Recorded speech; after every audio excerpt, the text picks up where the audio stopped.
do you want? That doctor, the one with unit, I caught him searching your office. I have no right.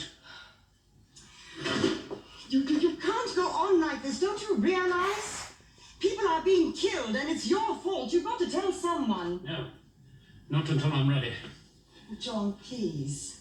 Please, let me tell this doctor. He'll believe you. He wants to help you. He's a scientist too. He only wants to steal the credit for my discoveries. What discoveries? They haven't told you anything They yet. will now. I can make them. You can't make them do anything. I've got one of them here. The one they were hunting. I've got it. Locked up. But it might kill you. It's already killed that farmer. That creature in there is a scientist. With the knowledge it can give me, I can... It won't give you anything. Unless I get it back to the caves, it will die. And I won't take it back until it tells me what I want to know.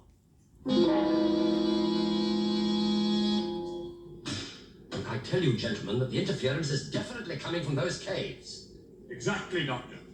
This center is being sabotaged. Major Baker, you are supposed to be in the sick bay. I'm perfectly all right, thank you. I propose that we move down that enforcer. That, Major Baker, is precisely what we must not do at this present time.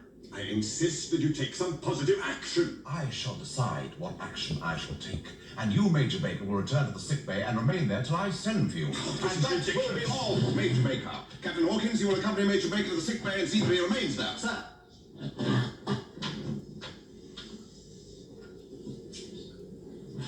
Do I now take it you have arrested my security officer? Major Baker isn't himself. I must say, Brigadier, that I'm delighted that you didn't agree with him. Oh, but I do. I intend to send for more men and mount a full-scale search of those caves. Now look, if you just give me a little... I'm sorry, Doctor, my mind is made up. I advise you to do your best to achieve some kind of results in the time available to you. Sir? Masters, the permanent undersecretary, is coming down here to conduct a personal investigation. Unless you can impress him more than you impress me, you may well find yourself transferred to some simpler duties. Or within your scope. Dr. Lawrence, as I believe I have told you before... Stupid, bumbling idiots, the pair of them. Now where are you going? See Dr. Quinn. I must persuade him to trust me before it's too late.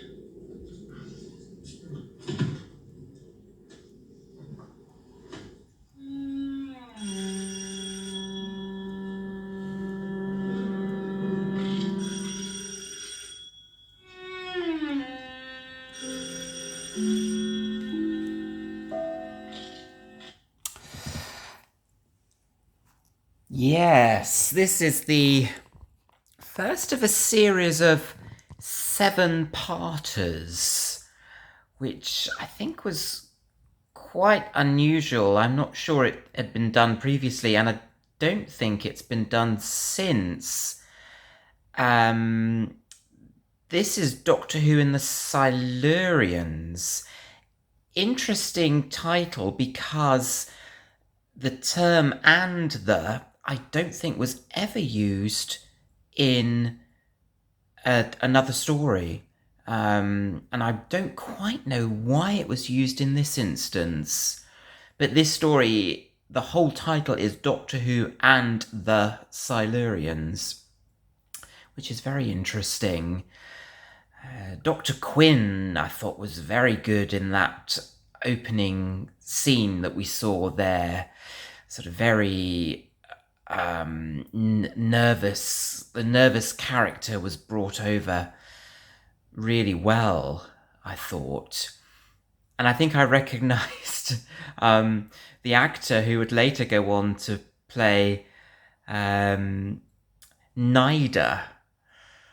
in Genesis of the Daleks, giving another strong performance round the table with the Brigadier and the Doctor and Liz.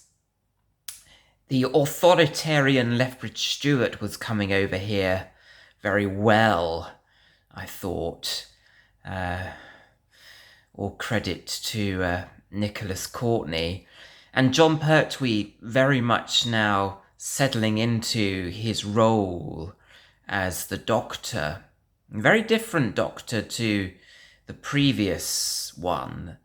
Perhaps we're going a little bit back now towards the more sort of crotchety, authoritarian, no-nonsense Doctor, which John certainly seemed to be deploying in this instance.